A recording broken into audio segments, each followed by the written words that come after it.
അവന്മാർക്ക് ശരിക്ക് കൊടുത്തല്ലോ അല്ലേ? അവർക്ക് നമ്മൾ കൊടുത്തു, അതേ കൂടുതൽ നമുക്ക് ഇങ്ങോട്ട് കിട്ടി. ഒരടിയും വേസ്റ്റ് ആക്കാം. അടിച്ചാ തിരിച്ചടിക്കുന്ന കഞ്ഞി പാർട്ടികളാണ്. എന്താ വല്യേട്ടാ? എടാ, എന്തിനാ ഞാൻ നിന്നെ പഠിച്ചതെന്നറിയോ? ഇത്രയും നാൾ നീ എവിടെയായിരുന്നടാ? നിന്നെ വിളിക്കുമ്പോഴൊക്കെ നീ അവിടെയാണ് ഇവിടെയാണെന്നുള്ള ഉടായിപ്പ് മറുപടി. ഞാനൊന്ന് ഫോൺ ചെയ്ത് പറഞ്ഞില്ല നിന്നെ പോലെ ഒരുത്തന്റെ കാര്യം. ഒരു SI അണ്ണനാണെന്ന് കരുതി ആശാൻ കയറി മുട്ടി കിട്ടി, ആവശ്യത്തിന് കിട്ടി. ഞാൻ അവനിട്ട് കുറെ കൊടുത്തിട്ടുണ്ട്. അതെന്താ നീ പറയാത്ത? തല പെരുക്കുന്നു. അതൊക്കെ പോട്ടെ. തൃക്കര സ്റ്റേഷനിലെ പോലീസുകാരെല്ലാം ഇപ്പൊ പരമ ചെറ്റുകളായിരിക്കുന്നു. അതെന്താ? ഒറ്റൊരെണ്ണം കൈക്കൂലി വാങ്ങുന്നില്ല. അത് തന്നെയല്ല, ആ ദത്തൻ സാറിനോട്ട് പണി കൊടുത്തുന്നേ. ആ സാറിന്റെ കണ്ണിനെ പിടിച്ചേ. അയ്യോ, ദത്തൻ സാറിനോട് മുട്ടാൻ പോയോ? പിന്നല്ലാതെ ആ കള്ള റാസ്കൽ SI അത് ചെയ്യാൻ പാടുണ്ടോ? പാടില്ല വല്യേട്ടാ. അത് തന്നെ. ഒന്നുമല്ലെങ്കിൽ കള്ളക്കടത്തും അഴിമതിയും നമ്മളെ പോലുള്ള കള്ളന്മാരുടെ കൈക്കൂലിയൊക്കെ കൊണ്ട് ജീവിക്കുന്ന ദത്ത സാറിനെ ഒതുക്കാൻ നോക്കുകയെന്ന് വെച്ചാൽ ഒന്നാമതേ അയാളുടെ ലാപ്ടോപ്പും മറ്റും പോയതിൽ കാലിപ്പളകിയിരിക്കുക. ഈ നഷ്ടപ്പെട്ട ലാപ്ടോപ്പിനകത്ത് എന്താണെന്ന് വലിയേട്ടന് വലിയ പിടി. ആവശ്യമില്ലാത്ത കാര്യത്തിൽ ആരും കയറി തലയിടണ്ട. ദത്തൻ സാർ ഇപ്പൊ പ്രാന്തളകിയ പോലെയാ നടക്കുന്നത്. ഒന്നും അല്ലെങ്കിൽ നമ്മുടെ സ്പോൺസർ അല്ലേ ആ സാറ്. സ്പോൺസർ ഇല്ലെങ്കിൽ ക്ലയന്റ് ഇല്ല, ചെളിക്കുണ്ടില്ലെങ്കിൽ അട്ടയില്ലെന്ന്. എന്റെ നെഞ്ചത്ത് കയറിയിരുന്ന് ഇടിച്ച് ചവിട്ടി കൂട്ടി ചമ്മന്തി പരുവത്തിലാക്കിയാലും ആ SI വിചാരിച്ചാൽ ഈ സേതുരാമനെ ഒരു ചുക്കും ചെയ്യാനാവില്ല.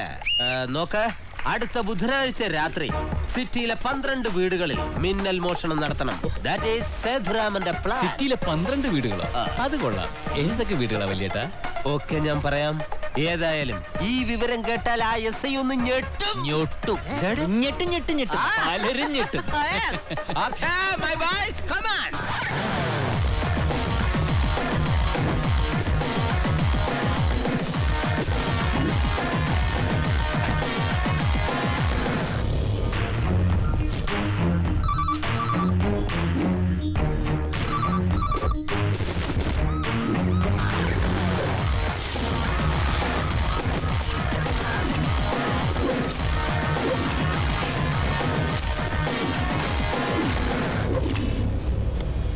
സാറേ, ഞാൻ ഈ തൊഴിലങ്ങ് നിർത്താൻ പോവാ. കാക്കിക്കാരന്മാരെ പേടിച്ച് ഈ തൊഴിൽ ചെയ്യുന്നതിലും ഭേദം കാവി കൊടുത്ത് കാശിക്ക് പോകുന്നതാ. ഇന്നലെ നമ്മുടെ ഗ്യാങ്ങിലെ 22 പേരെ ആവും പൊക്കിയത്. ലീഡറായ ഞാൻ വീട്ടിൽ ഇരുന്നാ മതിയല്ലോ. ഇല്ലായിരുന്നെങ്കിൽ ഞാൻ ആത്തായനെ. വന്നല്ലോ. വരണം CI സാറ്. എന്താ സാർ വിളിപ്പിച്ച? ആ SI എന്ത് ഭാവിച്ചാടോ? എന്റെ ആളുകളെ അവൻ. പക്ഷേ അറസ്റ്റ് ചെയ്തവരൊക്കെ നൊട്ടോറിയസ് ക്രിമിനൽസ് ആണ് സാർ. താൻ കള്ളന്മാരുടെ കാറ്റഗറി എടുക്കണ്ട. ന്യായവും നീതി നടപ്പാക്കാൻ ഞാനുണ്ട് ഇവിടെ. അതെ, താൻ സാറ് പറയുന്ന അനുസരിച്ചാ മതി. അതിനാ ദത്തൻ സാറ് തൊപ്പിയും തന്ന് തന്നെ ഇവിടെ ഇരുത്തിയിരിക്കുന്നത്.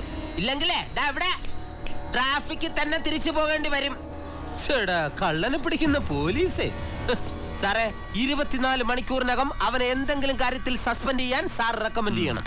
ഞാൻ അറിഞ്ഞിടത്തോളം ഡിപ്പാർട്ട്മെന്റിൽ അവന് നല്ല ഹോൾഡാണ്. അല്ല, ഈ ട്രെയിനിങ് ആജി ഹമീദും ഇവനും തമ്മിൽ എന്താ ബന്ധം? അറിയില്ല സാർ. ഈ ഹമീദ് സാർ ആരുമായിട്ട് അത്ര എടുക്കുന്ന നേച്ചർ അല്ലല്ലോ. സാറേ, എന്താണെന്ന് വെച്ചാൽ എത്രയും പെട്ടെന്ന് ചെയ്യണം.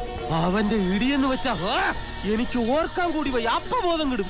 സാറേ, ഒറ്റ നോട്ടത്തിൽ എന്റെ ചെറിയമ്മയുടെ മോനാണെന്നേ തോന്നുന്നു. സാർ, എനിക്കും ചില സംശയം അയാളുടെ പേരിൽ. നാണമില്ലടോ ഇങ്ങനെ ഓരോരോ സംശയം പറഞ്ഞോണ്ടിരിക്കാൻ. നോക്ക്, ഇനി താനൊന്നും പ്ലാൻ ചെയ്യണ്ട.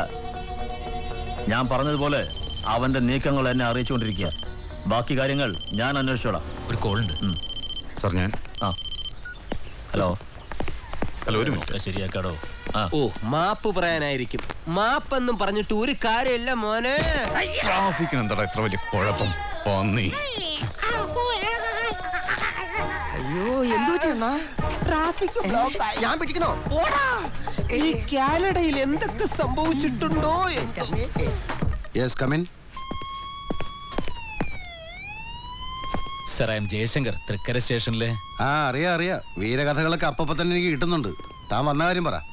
വളരെ കോൺഫിഡൻഷ്യൽ ആയിട്ടൊരു മാറ്റർ സാറുമായിട്ട് ഡിസ്കസ് ചെയ്യാനുണ്ട്. എന്താ? ഒരു MLA അറസ്റ്റ് ചെയ്യാനുള്ള വ്യക്തമായ തെളിവുകൾ എന്റെ കയ്യിലുണ്ട് സാർ. പക്ഷെ അതിനു വേണ്ട നിയമ നടപടികളെ കുറിച്ച് സാറിന്റെ അഡ്വൈസ് വേണം. ഏത് MLA യുടെ കാര്യ താനീ പറയുന്നത്? MLA ദത്തനെ കുറിച്ചാ സാർ. ദത്തനോ? താൻ തെളിച്ചു പറ.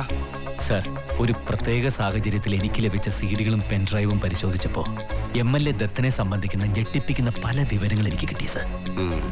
ഞാൻ അതിലെ കാര്യങ്ങൾ വ്യക്തമായിട്ട് സ്റ്റഡി ചെയ്യായിരുന്നു. ഫേക്കാണോന്ന് അറിയണമല്ലോ. പക്ഷെ ഇപ്പൊ എനിക്ക് കൃത്യമായിട്ടുള്ള തെളിവുകൾ കിട്ടി. ദത്തന്റെ വഴിവിട്ട ബന്ധങ്ങൾ, നമ്മുടെ ഡിപ്പാർട്ട്മെന്റിലെ ഉന്നതന്മാരുൾപ്പെടെ പല ഓഫീസേഴ്സിനെയും ഓരോ കാര്യങ്ങൾ ചെയ്യാൻ വേണ്ടി ബ്ലാക്ക്മെയിൽ ചെയ്യുന്നത്. എല്ലാത്തിനും സോളിഡ് പ്രൂഫ് കിട്ടിയിട്ടുണ്ട് സാർ. താൻ ആ എവിഡൻസ് മൊത്തം എനിക്ക് ഹാൻഡ് ഓവർ ചെയ്യേ.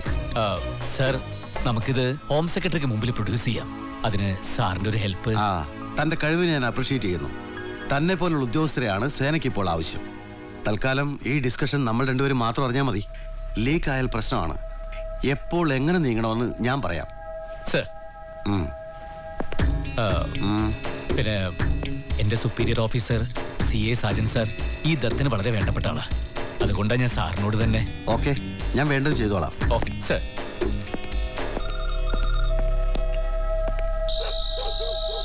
ഓ, താനിങ്ങനെ മടമടാന്ന് കുടിച്ചോണ്ടിരുന്നോ? ഞാൻ അന്നേ പറഞ്ഞല്ലോ അവരെന്തോ കണ്ടുകൊണ്ടുള്ള കളിയാണെന്ന്. അപ്പൊ താൻ പറഞ്ഞത് തലേ തൊപ്പി കയറുന്നതിന്റെ ആവേശമാണെന്ന്. ഇനിയിപ്പോ അവന്റെ കള്ളനും പോലീസും കളി ഞാൻ അങ്ങ് തീർക്കാൻ പോവാ. നോക്ക്, എന്റെ മാത്രമല്ല തന്റെയും പലരുടെയും ലൈഫ് അവന്റെ കയ്യിൽ. ഇനി കാര്യങ്ങൾ ഞാൻ പ്ലാൻ ചെയ്ത് ഓപ്പറേറ്റ് ചെയ്യും. സാർ എന്ത് വേണേലും തീരുമാനിച്ചോ. ഫോഴ്സിന്റെ സപ്പോർട്ട് ഞാൻ തന്നോളാം. ആ കിഴങ്ങൻ CAയോടൊന്ന് പറയണം, അവന്റെ കള്ളത്തരങ്ങളിൽ ഇനിയും ചെന്ന് തലവെച്ച് കൊടുക്കരുതെന്ന്. എന്നാ പിന്നെ ഞാൻ അങ്ങോട്ട്. Good night. Good night sir. വന്ന് അവന്റെ വീടോടെന്ന് പറഞ്ഞ് കൃഷ്ണപുരം. വീട്ടിലിപ്പോ അമ്മയും അനുജത്തിയും അല്ലേ? അനിയത്തിന്റെ വിവാഹം നിശ്ചയിച്ചു കഴിഞ്ഞു. ആദർശവാദികൾ കാശിലും ഭീഷണിയിലും മദ്യത്തിലും പെണ്ണിലും ഒന്നും വീടില്ല. പക്ഷെ അവൻ ആദർശം മാറ്റിവെക്കും. അവന്റെ കുടുംബത്തിന് വേദനിക്കും. നാളെ തന്നെ അവന്റെ അമ്മയും പെങ്ങളും ഇവിടെ എത്തണം. ശരി സാർ.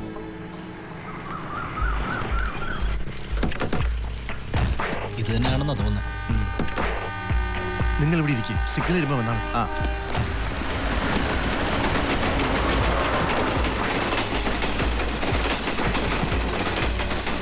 ഇവിടൊക്കെ ലോക്ക് ചെയ്തിരിക്കുക. ഇവരിത് എവിടെ പോയതായിരിക്കും? തിരക്കാം. അല്ല, എന്തിന് എത്ര വെച്ചാ പറയാൻ പോണേ? ഈ വീടും വസ്തുവും വാങ്ങിക്കാമെന്ന് ആരും വിചാരിക്കണ്ട കേട്ടോ. നിങ്ങൾ എന്തൊക്കെയാ പറയുന്നത്? ഓ, അപ്പൊ വസ്തു വാങ്ങാൻ വന്നവരല്ലേ? ഞാൻ തെറ്റിദ്ധരിച്ചു കേട്ടോ. കല്യാണിയെ കെട്ടാൻ പോണ ചെറുക്കന്റെ വീട്ടിൽ നിന്ന് വന്നവരായിരിക്കും. ഞങ്ങൾ വേറെ ചില കാര്യത്തിൽ വന്നതാ. ഇവിടെ ആരും ഇല്ലേ? മാധവിയെ കല്യാണിയും കൊണ്ട് ദേശക്കരക്കാണ്ട് പോയല്ലോ. പോയോ? എങ്ങോട്ട്? അതറിയില്ല.